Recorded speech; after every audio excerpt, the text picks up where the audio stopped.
向かってくるのか。逃げずにこのディオに近づいてくるのか。近づかなきゃてめえをぶちのめせないんでな。ほほう。では十分近づくがよい。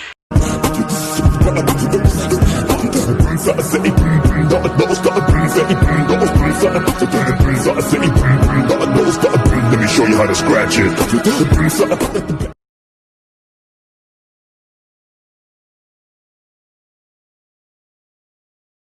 Well, everybody, it's your boy JR Reviews. Welcome back to my company. Here to bring you another anime review. Now, before I start this video, I'm going to say this now. This anime does not glorify... People will say this, if you ever heard of this anime, it glorifies pedophilia. It does not glorify pedophilia in any way, shape, or form. It's actually far from it. And the fact is, the reason why the whole scenario even set up is because the main character, the reason is because the girl is a succubus, and when she comes of age and does not have a harem, she will die from, I guess, the way they live. And anyways, so the anime is called Astarte's Toy, and it's basically about this girl who's a princess, so also a succubus, and she's around 10 years old, and her name's Astarte, and she absolutely does not like men for a couple of reasons that go back to her go to her mother from her mother perspective. She had a bad experience with one of the men in her mom's harem, who's the queen of this other world. Anyways, Astarte, one of her, I guess, her lead advisor, or second, goes to the real world to go find a first candidate for her harem, and ends up finding this guy who's 23 years old, and coincidentally, he's also looking for a job, and can pay pretty well. I think they said they were gonna pay like 600,000 yen or whatever. Like very, very, he'd be very, very rich to just doing this job. And obviously it's mainly the first time they meet. So he also has a daughter at the time. The main character, the guy. Even the guy. I'm just gonna call him. I don't know what I'm gonna call him. I'm just gonna call him Bob, okay? For fuck's sake, I'm gonna call him Bob for all I fucking care, okay? Bob is even though it's not his name, but Bob is basically just out of nowhere is like given this job and like says, "You want to be a part of this succubus's harem?" I'm like, "Sure, why not?" And only on one condition though is I get to bring my daughter with me because like literally I'm not leaving her in a fucking home by herself when I'm going to be going to another world. And turns out that him and Astarte's mother actually have history. The reason why is because when he was 10 years old and Astarte's mother was 14 or 15 years old, they actually were in the same, well, she was on Earth, and they had a relationship, which is really fucked up in itself. And out pops his daughter, and then a couple years later, when he's 12 years old, she just shows up one day and says, "Oh yeah, this is your kid, I'm gonna need you to watch her for me." And that's it. Have a good day. And then disappears for the rest of her life. And she's the queen of this realm now. And honest to God, this anime was a weird anime to exact, but it also was kind of heartwarming in a weird way because it's mainly about how he tries, at first, everything he tries to do for Astarte to prove that he's not some kind of asshole or dick is or a bad guy is a kind of goes flops. Like for example, he fixes her a toy that she had when she was a kid that she lost, or he makes her a new one, or he tries to give her a space when they talk about stuff.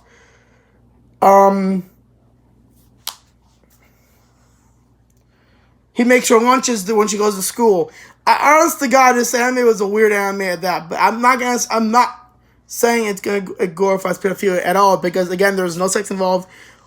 Actually, the only thing that they're supposedly has to do is fucking when she becomes of age, is she has to, like, I guess, suck his dick? I don't fucking know. Anyways, I watched the anime in Japanese sub. I got lost halfway through. I'm serious. Though, I got lost halfway through, and then, like, on episode, like, 8, I got right. Like, I was lost from episode 5, 6, and 7, and then episode 8, I'm like, oh, okay, now I know what the fuck's going on again. I'm like, what the fuck? But, like, one of my favorite, I think my favorite episode in this entire anime happens to be either episode 8 or was it episode 7? I think it was episode 7. And that was when, for a long time now, the daughter, Bob's daughter, has been wanting to know and finally meet her mom, and she knows what her mom smells like, and what, that's it. Only knows what her mom smells like. So one night while the queen, is going to visit Astarte, she's flying by, because she has, obviously has wings. She's a succubus. And gets a whiff of, obviously, the other girl, the daughter, by that also meaning that Astarte's and this Bob's daughter are half sisters, which is actually funny because in the anime itself, they're literally a bunch of their friends say, "Wow, they're just like sisters." I'm like, "Wow, if you only knew the truth, honey. If you only knew the truth." The only problem is since they're half sisters, she's also entitled to the throne, I guess. And the whole reason why she was given to Bob in the first place was because the family would have, she had to fight her family for the throne, and she didn't want her first daughter to have to deal with that, so she just gave her to Bob. Anyways, it was just a heartwarming scene in the fact that, Bob's daughter finally gets to see his mom for real. Even though she saw her when she was 3, but doesn't remember it. And Bob, who is now 23, can now kind of lash out and yell at her for, leaving a child with him when he was 12. So, yeah.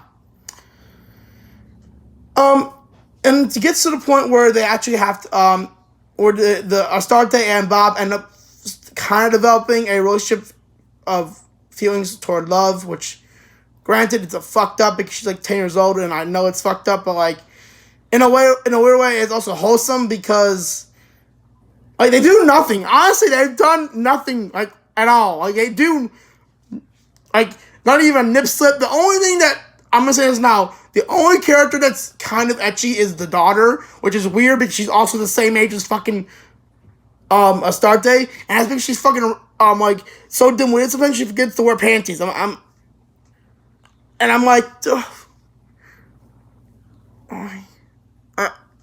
I hope this video does not, maybe you think I'm a pedophile, because I am not. This anime was interesting in the fact that it was like, I didn't hate it, but I didn't like it either. At the same time, there were episodes that, like, the episode 12 was my favorite, I think, because I was like, oh great, it's finally over. The weird thing about me is when I start anime, I must finish the anime. I have to. Like, I have started, like, 3 anime already, and I'm, like, killing myself every time I'm on, like, YouTube or something. I watch a video about anime completions, and I always find out what I want to watch, and I'm like, fuck, but I have, like, 13 other ones I still have to finish. But, like, this anime, I can't defend this anime. I really can't, in most ways. I mean, again, nothing really happens. In the end of the day, you're kind of left with a good feeling because nothing's gonna happen right then and there. Like, they're waiting until she actually gets older. And again, I'm saying this is absolutely necessary because if she does not get what he has to offer, she will die, and then there's no next in line for the throne. Fucking chaos ensues. A lot of other shit happens. All I gotta say is go watch it. No, I'm not gonna say go watch this. If you feel like you want to understand what I'm trying to say, go watch Astarte's Toy. If you don't. That's all I'm gonna say. You all have a good day. Peace. If you want, let the hate comments right in. Call me a fun pedophile if you want. I honestly don't care anymore. It was a weird anime. I kind of regret watching it. But I had this problem where I started anime, I had to finish it. So, you know, fuck it. So, here you go, guys. Peace.